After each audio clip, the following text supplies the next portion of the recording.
Ross Stripling joins us right now. Ross, how you doing? Did you pull over? We always have to tell everyone, be safe. Don't go on FT Live and drive. Yeah, I pulled the classic parents with two kids move where we went to breakfast thinking we had more time, knowing I had this on the schedule, and we we ran out of time. So they're in a toy store next door, and I'm doing this in the parking lot.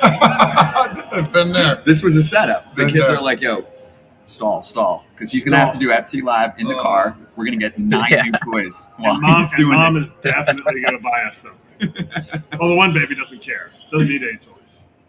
Yeah, they're loading up in there. We promised them the biggest dump truck they got, so we'll see. He's in like big, you guys might know. He's in like he loves excavators and dump trucks and bulldozers. Like that's just he's just over 2 for anybody that doesn't know at home. So he's just all about it. Sports are okay, but any kind of big truck or any massive construction vehicle of any size, he just loves it. Can he say it? Can he say it correctly? Because my son couldn't say excavator, which I still feel like I can barely say excavator, but he would say excavator. Yeah, he can say like the first and last syllable, right? It's like excavator, and something like that. He loves cement truck and he loves trash truck. Just loves trash trucks. So we every Thursday morning we got someone that comes and picks up our trash and someone that comes and picks up our recycle, and we just stand out there and watch him. And he just like waves. Loves it. It's the funniest thing. I wanted to be a trash truck driver, but not actual trash truck driver, because in my town where I grew up, you should just put the trash out by the road. It wasn't like the one where they like pick the trash can up and throw it in. And there was always a dude on the back of the trash truck. And he would, as it was like slowing down, he'd hop off, run, grab it, throw it in, hop back on. I thought that was the coolest job ever. That's what I wanted to be, a trash truck rider. Especially in the 30-degree weather. That's tough. It didn't matter to me. Didn't matter. Shorts. Hey, how's the back feeling, man? I know you recently had a little back problem. How you feeling right now? Yeah, appreciate you asking, man. Feeling good. Supposed to throw off the mound today. And then usually if that goes well, everything, ramps up pretty quick. So hopefully today goes well, and then we're, facing hitters a couple of days from now and back in there before we know it. So, it's just one of those things where it's kind of locked up on me worse than I thought it did. I thought it was going to be like a few days, and here we are 2 weeks later still battling it. If you guys have had back problems, that's the way it can go. But, should be at the tail end here and facing hitters in the next few days, I hope. You feel like maybe when you're having a down year and then an injury happens, how much does that affect your like off the field? Like, do you feel like I always felt like when I wasn't doing well, I felt like I wasn't as good of a husband or as good of a father. Like I felt like I was like not just letting my teammates down, but also like I was kind of on edge. Do you get into that at all? Like this year or any other times that you've struggled?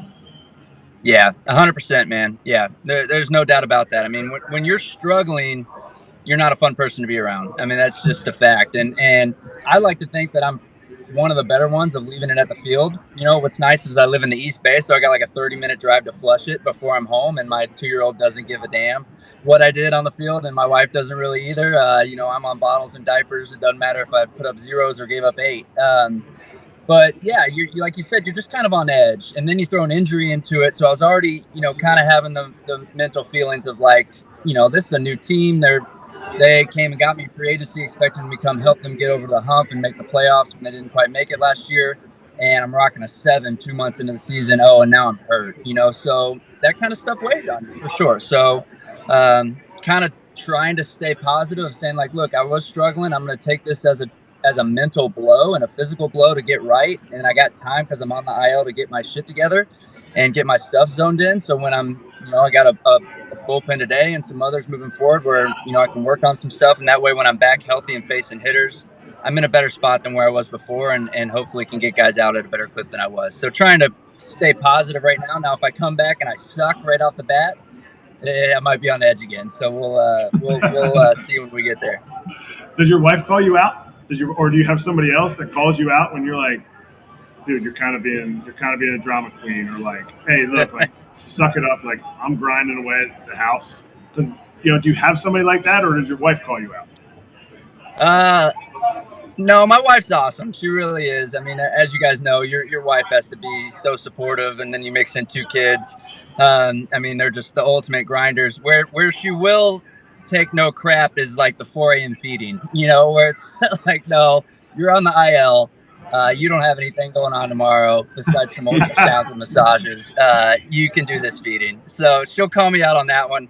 But she understands the grind. I mean, we're in our 8th year in the big leagues together. She was even with me in the minor leagues. So she understands the physical and mental toll it takes. So she's extremely understanding. But there's definitely times where she's like, no, you're on this one, Ross. Go get after it. That's good. That's good. Calling you out isn't a bad thing. Like when you get called out, like you're like, oh yeah, you're right. You're right. I appreciate you. Like that's. Oh, 100%. Yeah, 100%. Or even like, your teammates will do it too, where it's like you're just kind of, I don't know, maybe sitting in your locker, not in a good mood today because everyone else is going out and get ready to play a game. And I'm just kind of like in my feels like, man, I want to be out there, or I still got an hour of rehab left before, I even get to do anything or whatever. And they're like, yo, Strip, let's go to the dugout and watch, or whatever, So everyone picks you up in different ways. It's good to have teammates, family members, wives, everyone that can keep you on your toes and make sure you're keeping your attitude up even when it's tough. Hey, Strip, why is nobody talking about the San Francisco Giants after the month of May that they just put together? Man, good question. We got off to a rough start, so I think people are still trying to figure out which team we are, us included. We know we're good, but we want to get healthy. Like, we haven't sent our whole lineup out there once this year. Conforto was hurt for a minute. Haniger started on the IL. Now they're both back and hot. We lost Yaz for a while from a hamstring. Now he's back, but we still don't have Jock, and now Tyro's on the IL. So, like, we're rocking this lineup that's just ever changing because of injuries. And then I think we had the worst bullpen ERA, our 3rd worst bullpen ERA in April, and then the best in May. So we're just we're a little bit up and down right now as a full squad. But I think we're starting to show how talented and how good and how well this roster is put together. We hit lefties and righties. Our bullpen isn't necessarily full of flamethrowers outside of Doval there in the 9th, but they're just guys that, we got Tyler Rogers that throws it from the floor. And we got Luke Jackson back yesterday who punches out too. So we're trending in the right direction. I think people will start talking about us, but it's kind of nice to lay in the weeds. They can keep talking about the Padres and the Dodgers and even the Diamondbacks are sitting atop the division right now, and we're just kind of lying right there doing our thing, and I think we'll be there in the end as well.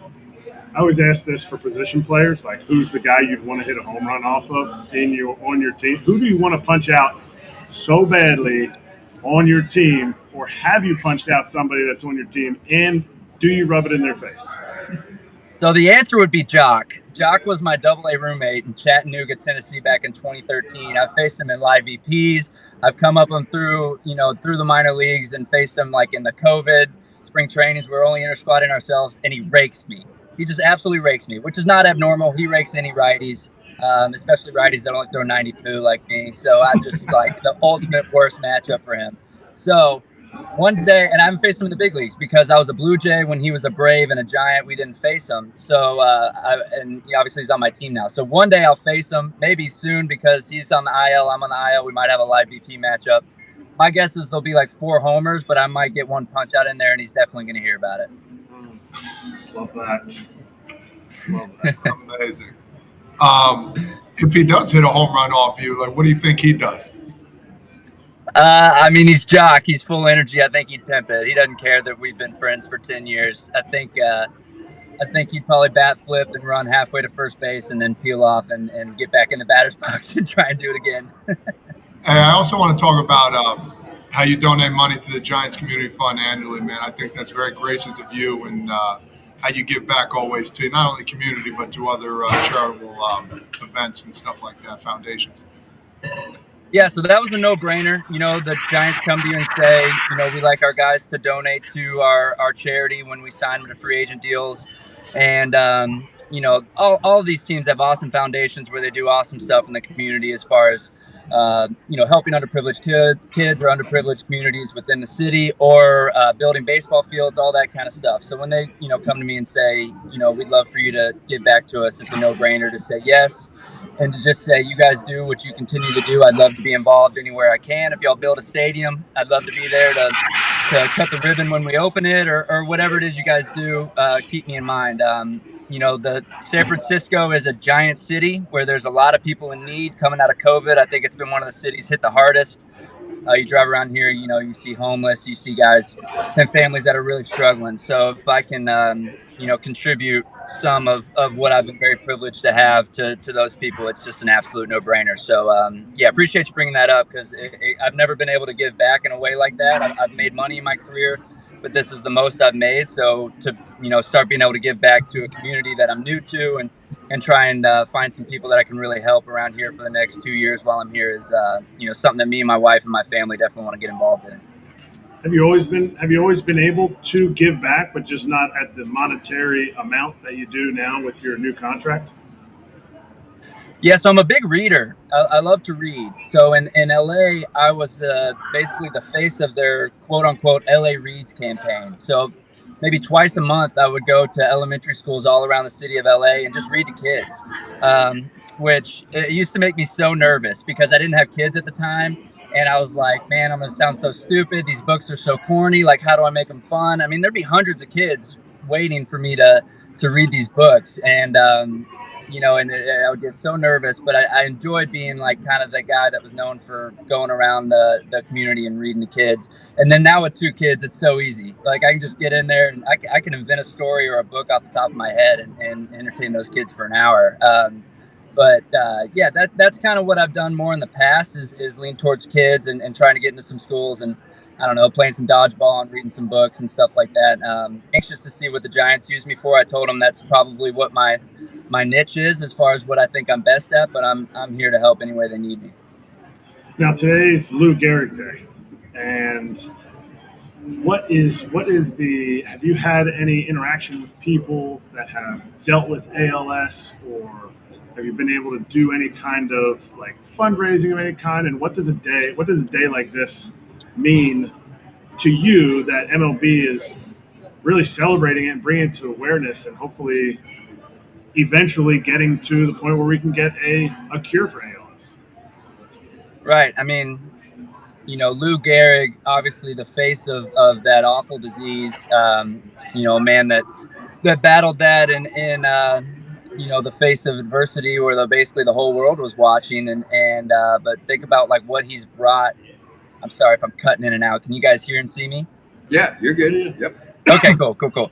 I'm super blurry on my end. So, I think it's awesome what baseball is doing for the disease. The only thing that I've ever done for it is the Ice Bucket Challenge back in the day.